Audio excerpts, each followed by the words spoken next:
بسم اللہ الرحمن الرحیم. السلام علیکم ورحمۃ اللہ وبرکاتہ. وعلیکم السلام ورحمۃ اللہ. جناب محمد عاقل صاحب، جناب امید ہے کہ آپ خیر و عافیت سے ہو گئے انشاءاللہ. اللہ کا شکر الحمدللہ. میں بھی سعودی عرب میں رہا ہوں تقریباً 30 سال، اور میرا بھی جو عقیدہ جو ہے وہ سلف ہے. لیکن مجھے یہ ویڈیو سمجھ میں نہیں آ رہا ہے کہ یہ شیخ جو ہے یہ جو تبلیغ جماعت کی تعریف کر رہے ہیں یہ کیا کب کا ویڈیو ہے؟ ذرا آپ مجھے اس کے بارے میں بتائیں. بالکل. میں پیشے سے انجینئر رہا ہوں وہاں پر 30 سال میں نے سعودی عرب میں نکالے، دمام، ریاض، خیبر. اس کے علاوہ ابھی 3 سال پہلے ہم لوگ وائنڈ اپ کر کے انڈیا آ چکے ہیں. تو یہ ویڈیو جب میں نے دیکھا تو مجھے پتا چلا کہ یہ شیخ نے جو تعریف کر رہے ہیں تبلیغ جماعت کے بارے میں، برائے مہربانی اس کے بارے میں مجھے بتائیں. جزاک اللہ خیر. السلام علیکم ورحمۃ اللہ وبرکاتہ. وعلیکم السلام ورحمۃ اللہ وبرکاتہ. سعودی عرب کے اندر دنیا کے یہ ان ممالک میں سے ایک ملک ہے جہاں لوگ بہتر رزق کی تلاش کے لیے آتے ہیں، لیکن میں سمجھتا ہوں کہ دنیا کا یہ صرف واحد ملک ہے جہاں پر آپ رزق حلال کی تلاش کے لیے آتے ہیں اور اپنی جھولی میں توحید کی دولت بھی ریالوں کے ساتھ سمیٹ کے لے جاتے ہیں. جس طریقے سے ہم آئے تھے 1981 میں، تقریباً 40 سال ہو گئے، اور 40 سال کے بعد اللہ کے فضل و کرم سے اللہ تعالیٰ نے بہت سی خرافات سے توبہ کی توفیق بخشی، اور یہاں کے علماء اور مشائخ کو اللہ جزائے خیر عطا فرمائے. آمین یا رب العالمین. دراصل ایک ویڈیو ہے جو کہ گشت کی جا رہی ہے. کل میں نے گزشتہ کل اس پر 1 گھنٹے مسلسل گفتگو کی تھی، یہاں آپ دیکھ سکتے ہیں. لیکن اکثر لوگ یہ چاہتے ہیں کہ گھنٹے بھر اس پر گفتگو نہ کر کے مختصر طور پر آپ ہمیں بتا دیں، تو میں اس لیے یہ ویڈیو میں آپ کی خدمت میں پیش کروں گا. یہ جماعت مبارکۃ خیرۃ. مبارکۃ خیرۃ، یہ عبداللہ المصلح کی آواز ہے. شیخ عبداللہ المصلح سعودی عرب کے علماء میں شمار ہوتا ہے، قصیم منطقے سے ان کا تعلق ہے، اور یہ فرما رہے ہیں کہ ایک جماعت ہے تبلیغی جماعت، بابرکت جماعت ہے. اس کے اندر اچھائیاں بھی موجود ہیں، برائیاں بھی موجود ہیں. اس کی اچھائیاں بہت ہیں، اس لیے ان کی برائیوں کو آپ اگر انہیں مساجد میں آنے دیں گے تو آپ ان کو آنے دیں، ان کی اصلاح کریں، ان کی اصلاح کی جد و جہد کریں. جس آدمی نے بھی یہ ترجمہ کیا ہے سن لیجئے. قد انتشرت فی آفاق الارض، پوری دنیا میں پھیلی ہوئی ہے، جو اللہ کی دعوت دیتی ہے، لوگوں کو دین سکھاتی ہے، لوگوں کو غلط جگہوں سے نکال کر مسجد میں لاتی ہے، لوگوں کو لہو لعب اور گانے بجانے سے نکال کر اللہ کے گھروں میں لے کر آتی ہے. مختلف انداز سے، مختلف الفاظ سے شیخ عبداللہ المصلح دراصل جب ان سے پوچھا گیا تبلیغی جماعت کے بارے میں تو اپنی رائے کا اظہار کر رہے ہیں.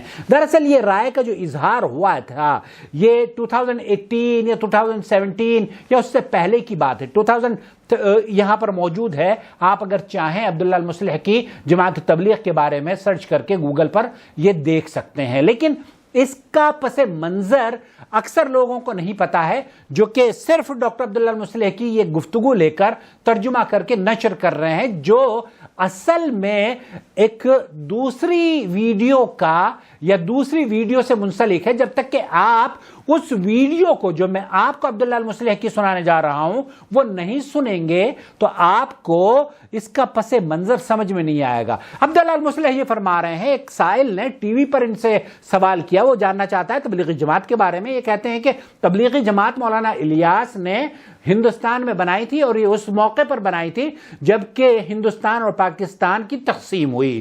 ہندوستان کے اندر مسلمانوں کا رہنا دوبر ہو گیا تھا، بدعقیدگی عام ہو گئی تھی. مولانا الیاس کو یہ بات سمجھ میں آئی کہ انہیں قرآن و حدیث کی دعوت دی جائے، اچھے اخلاق سے لوگوں کو بتایا جائے، انہیں مساجد کے قریب کیا جائے، انہیں گمراہیوں سے نکالا جائے. اس لیے انہوں نے جماعت التبلیغ بنائی. جماعت التبلیغ یا تبلیغی جماعت کے سلسلے میں ڈاکٹر عبداللہ المصلح کیا کہہ رہے ہیں کہ یہ شدید اختلافات جب ہندوستان کے اندر موجود تھے اس وقت اس جماعت کو فعال کیا گیا. اب آپ ڈاکٹر عبداللہ المصلح کی آواز سنیں گے، اور میں گزارش کروں گا کہ آپ پہلی جو ویڈیو آپ نے بھیجی ہے وہ اور اس کو ذرا غور سے سنیے گا، اور اگر آپ کے یہاں کوئی عربی سمجھنے والا ہو تو اس سے یہ ضرور عربی کا ترجمہ کروا لیجئے گا.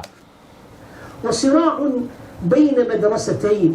یہاں اس پس منظر کا ذکر کیا جا رہا ہے کہ یہ شدید اختلاف پایا جاتا تھا دونوں فریقین کے درمیان، دونوں فقہی مسالک کے درمیان. اہل السلف في الجملة، یہ ایک سلفی گروپ ہے جو کہ جنہیں آپ اہل السلف کے نام سے جانتے ہیں، والمخرفين في الجملة. المخرفین فی الجملہ.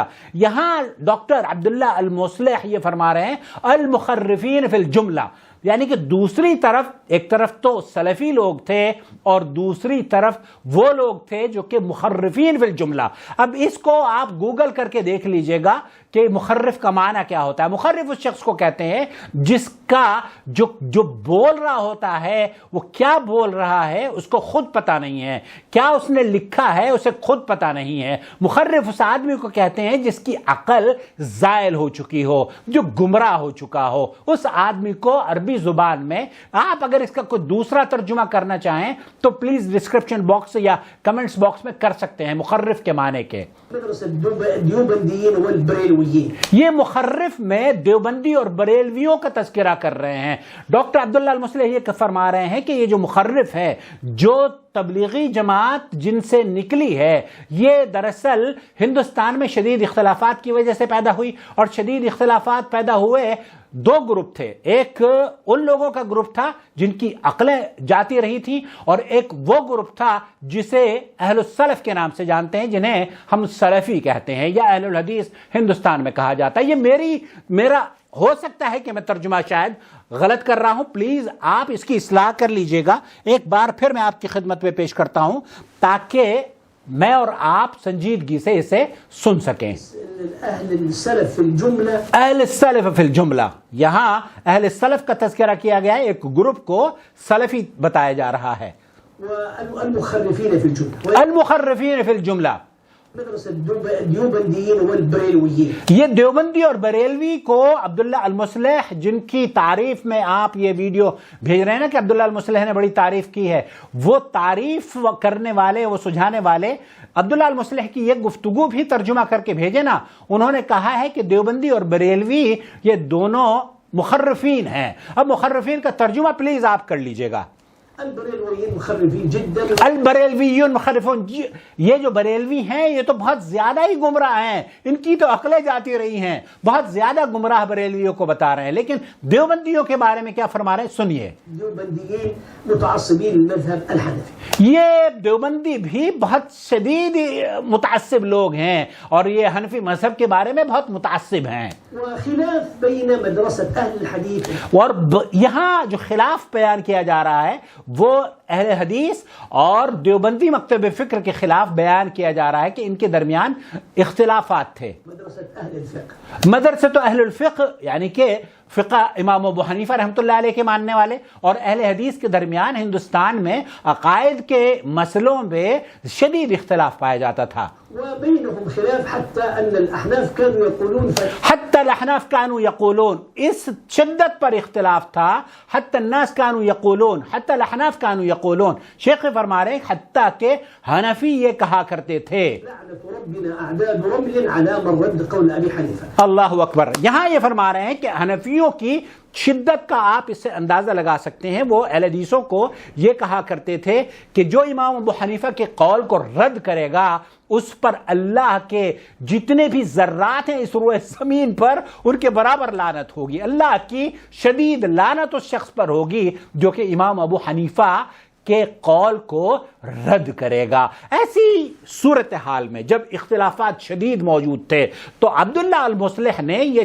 5-10 سال پہلے اس شدید اختلافات کو تاکہ ہوا نہ دی جائے، اس شدید اختلافات کو تاکہ دبا دیا جائے اور تبلیغی جماعت کی صحیح طور پر اصلاح کی جائے، انہیں مساجد میں بٹھا کر سمجھایا جائے. یہی ان کا مقصد ہے کہ انہیں مساجد میں آنے دو، ان کو اصل میں جو ان کی کمیاں ہیں وہ پوری ہونی چاہیے. اور یہ بات بالکل میں 100% متفق ہوں عبداللہ المصلح سے کہ ان کی کمی واقعی پوری ہونی چاہیے. جو تبلیغی جماعت کی جب کمیاں پوری ہو جائیں گی یقین جانیے کہ پوری دنیا اس کام میں لگے گی. لیکن اگر یہ کمیوں کے ساتھ اس مشن پر کام کرتی رہیں گی تو آج تو سعودی عرب کے علماء نے ممبر اور محراب پر کھڑے ہو کر ان کی گمراہی کا اعلان کیا ہے، کل اللہ نہ کرے کہ انہیں مزید حالات سے گزرنا پڑے۔ تو یہاں جو شیخ عبداللہ المصلح کی بات آپ کر رہے ہیں، دراصل یہ ایک ویڈیو ایک سائل نے پوچھا عبداللہ المصلح سے کہ تبلیغی جماعت کے بارے میں کیا رائے ہے، تو یہ گزشتہ سالوں پہلے کی تقریر ہے، آج کی تقریر نہیں ہے، جبکہ وزارت کی طرف سے، ولاۃ الامور کی طرف سے، حکومت کے ذمہ داران کی طرف سے، خاص طور پر ڈاکٹر عبداللطیف الجمیل، ڈاکٹر عبداللطیف آل الشیخ کی جانب سے اس طرز پر سرکولر آیا ہے کہ ان کے بارے میں تمام مساجد کے ائمہ کو مجبور کیا گیا ہے کہ وہ ممبر رسول پر کھڑے ہو کر اس کی گمراہیاں بیان کریں۔ تو میرے بھائی، سعودی عرب کے علماء اور مشائخ کا یہ موقف ہے کہ یہ تبلیغی جماعت دراصل عقیدے سے انحراف رکھتی ہے اور قرآن و سنت کی جو تعلیمات ہیں ان پر کما حقہ عمل پیرا نہیں ہے، اس لیے اس کی اصلاح کے لیے اللہ گواہ ہے، یہ ویڈیو بھی اسی لیے بنائی جا رہی ہے۔ میں خود 10-12 سال تبلیغی جماعت میں رہا ہوں، تبلیغی جماعت کے بعد اللہ کے فضل و کرم سے مجھے سعودی عرب میں آنے کے بعد بہت عقیدے کی اصلاح ہوئی ہے، ورنہ ہم بھی فضائل اعمال کا، تبلیغی نصاب کا یہیں پر درس دیا کرتے تھے ریاض میں، اور پہلی مرتبہ میں نے جب تبلیغی نصاب خریدی ہے تو وہ مکہ مکرمہ سے خریدی ہے۔ آپ کو یہ جان کر حیرت ہوگی کہ تبلیغی جماعت سے میں سعودی عرب میں جڑا اور یہیں 10-12 سال ان کے ساتھ رہا بھی، اور پھر اللہ کے فضل و کرم سے سعودی عرب کے علماء اور مشائخ کی تقاریر سن کر اللہ تعالیٰ نے مجھے توبہ کی توفیق عطا فرمائی۔ آپ سے بھی گزارش ہے کہ تعصب نہ کریں، جس طریقے سے شیخ بھی فرما رہے ہیں کہ یہ متعصب گروپ ہے، اس تعصب کی عینک کو آپ اگر اتار دیں گے تو قرآن و سنت کے بادل جب چھٹ جائیں گے نا تو قرآن و سنت آپ کو صاف اور شفاف نظر آ جائے گی۔ اللہ سے یہ بھی دعا کیا کیجیے، اللہم ارنا حق حقا وارزقنا اتباعہ وارنا باطلا باطلا وارزقنا اجتنابہ۔ اے اللہ ہمیں حق کو حق سمجھ کر اس پر عمل کرنے کی توفیق عطا فرما، اور باطل کو باطل سمجھ کر اسے چھوڑنے کی اللہ ہمیں توفیق عطا فرما۔ ابھی تک اگر آپ نے ہمارے چینل کو سبسکرائب نہیں کیا ہے تو دیر کس بات کی، سبسکرائب کر لیجئے۔ اس طرح کی گفتگو آپ کو پوری دنیا میں شاید کہیں نہ سننے کو ملے جو ہمارے چینل پر آپ سن سکتے ہیں۔ کیوں؟ کیونکہ یہ چینل سعودی عرب یا خلیجی ممالک اور اردو دا جو طبقہ ہے اس کے درمیان ایک برج کی حیثیت رکھتا ہے، اور اللہ تعالیٰ اس برج کو طاقت اور ہمت عطا فرمائے۔ اور اگر آپ اس کو ہمت اور اس کو خود مختار دیکھنا چاہتے ہیں تو اس کو جوائن ممبرشپ کے ذریعے آپ سپورٹ کریں۔ بہت شکریہ آپ کا۔ اللہ ولی الذین آمنوا یخرجهم من الظلمات الى النور والذین کفروا اولیاؤهم الطاغوت یخرجونهم من النور الى الظلمات اولئک اصحاب النار هم فيها خالدون۔